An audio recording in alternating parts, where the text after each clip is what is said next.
These are the 5 things I quit to go from soft and flabby to ripped with a six-pack. The very first thing is eating breakfast. Now, if you're trying to lean down and get in a really good shape and you still plan on still eating the foods you love, still eating a bit dirtier, maybe going out to restaurants a couple days a week, getting a couple of drinks at the bar, etc., it is going to be really hard to get ripped while doing this if you're eating breakfast first thing in the morning. Simply because, say you need to eat 2,000 calories a day to lose weight and you're starting your day off with like a 500 calorie breakfast, you are going to have to eat so clean throughout the day to actually hit that 2,000 calorie marker. And a lot of times you're gonna have to sacrifice, a lot of those foods that you love and that lifestyle that you probably want to live. In fact, I remember I was in college, it was around my sophomore year, I was like 19, I was eating breakfast the first thing in the morning like everyone else. And I was also trying to go out quite a bit. I had a good social life. I liked, grab a couple beers. I liked going to restaurants with my friends and stuff. And I'd be doing the math and I'd be like, I'm at 1,500 calories before I'm even eating dinner or at the bar. Like, how in the hell am I gonna hit 2,000 calories to lose weight? It was damn near mathematically impossible to live the lifestyle that I wanted to live while getting shredded. And I was just stuck at the same weight. I couldn't get down. And then I was like, oh wait, brilliant idea. Skip breakfast, fast, push all of your calories back to later in the day. That way you can still get away with those dirtier, rewarding restaurant style meals, a couple drinks, while still being in a calorie deficit and still hitting that 2,000 calorie mark. I've been doing this for the past 5 years now. It literally makes getting lean and staying lean absolutely effortless. I live an amazing social life outside of the gym. If you want to check out one of my full day of eatings to see what I actually do, then check out this video after you watch this one. The second thing I stopped doing was HIIT cardio. Dear God, this was during COVID. I was like 19. I was cranking out these insanely intense HIIT cardio sessions 3 days a week. It would take me like half an hour. It was a ton of effort. I'd be covered in sweat after. It was so uncomfortable. And at that time, I thought I was burning so many calories and was gonna strip off fat. I was doing it fasted too. I was like, oh my God, I'm gonna burn fat like it's nothing. Really? Cardio doesn't burn nearly as many calories as people like to believe. I mean, that super intense HIIT cardio session that I was doing took me half an hour, like I said, and it was burning about 300 calories. Now, 300 calories sounds good and all, but that's like 3 slices of bread. It really wasn't much. It would also just jack up my appetite, so I'd get hungry after doing it. It interfered with a lot on my strength training sessions. It had an overall negative impact on muscle mass, and it was just so unsustainable. It really was just a ton of effort for very little benefit. Instead, I stopped doing all of that and I simply just focused on my steps. 10,000 steps a day actually burns between 300 to 500 calories a day. It's super low intensity. It's great for mental health. Anyone can do it. It doesn't increase your appetite, nor does it interfere with your strength training gains. Third thing I stopped doing is having cheat days. Now, I once was also stuck in the fitness industry matrix. I believed everything that I was told. I was like, oh, a cheat day once a week, that's not gonna do any harm. That is literally the furthest thing from the truth. In fact, you can actually do the math to see how bad your cheat day is gonna damage you. I was in college, I was like 19, I have a huge appetite, and one day of the week I would go all out and it was just an absolute disaster. Not only would it cancel out my entire hard week's worth of dieting, it would even set me back by a little bit. I mean, you need to be in a 3,500 calorie deficit to lose a pound a week. So if you eat in a minus 500 daily calorie deficit for 6 days of the week and create a minus 3,000 calorie deficit, and you're supposed to eat 2,000 calories a day to lose weight, and on your one cheat day of the week, you eat 5,000 calories, that puts you in a plus 3,000 calorie surplus, and that literally cancels out your entire week's worth of dieting. If you're in a habit of doing that once a week, it is going to make the weight loss process drastically slower. You really want to try to avoid those. If you're in like a small,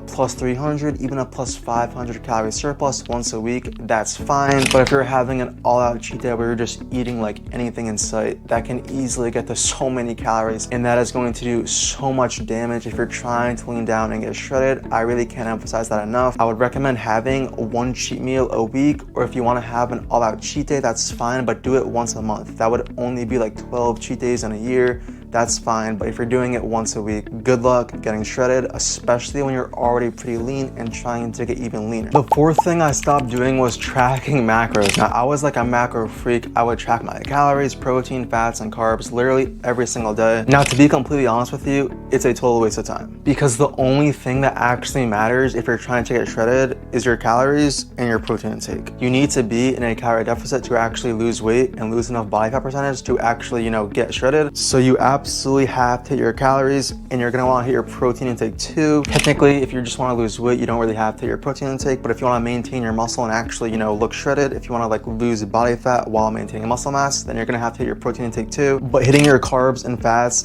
literally do not matter at all if you're trying to get shredded. And if you just hit your calorie and your protein intake, the carbs and fats will end up just evening out. So don't go crazy on tracking every little carb and fat. It literally is a total waste of time. If you have no idea how many calories you're supposed to be eating to get shredded, then feel free to use my 100% free calorie calculator. You can find the link in the description or the pinned comment below. It's literally the best calorie calculator you'll find on the internet. And if you aren't sure how much protein you're supposed to be eating, I'd recommend getting at least 0.8 grams of protein per pound of body weight. Now, the fifth thing I completely stopped doing, and honestly probably the most significant one, is I stopped eating cleaner. I was already in pretty good shape, but I just wanted to get absolutely shredded, and I was like, you know what, I'm done eating dirty, I'm just gonna eat cleaner. That'll get me shredded. That literally was an absolute disaster. I remember every single night for my bedtime snack, I would grab an apple, a jar of peanut butter, and a spoon. I would literally grab spoonful after spoonful of peanut butter, put that shit on the apple, eat the apple. So I would have like a spoonful of peanut butter on every single bite of the apple. I would devour the apple, then I would grab the spoon,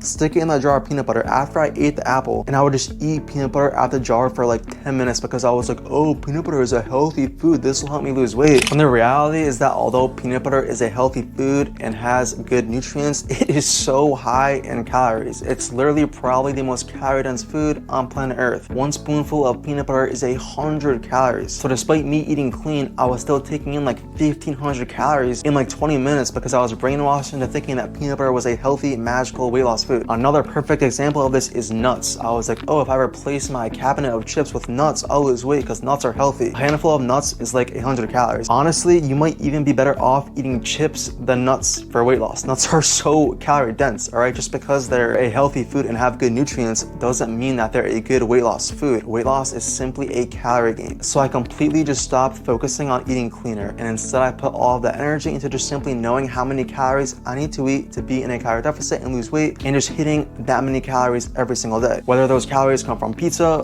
burgers, chicken, broccoli, and rice, it didn't matter. I just knew how many calories I had to eat and eat that many calories every single day. That is how you are going to get shredded. So those are 5 things I would strongly recommend ditching if you're trying to get shredded. I have been dieting for years. I have a ton of experience, and if you want my expert guidance to get absolutely shredded in the fastest time frame possible, then you can check out my website. You can find the link in the description or the pinned comment below. You can schedule a 100% free phone call with me, and I will tell you exactly how I can get you shredded. I'll see you guys next time. Peace.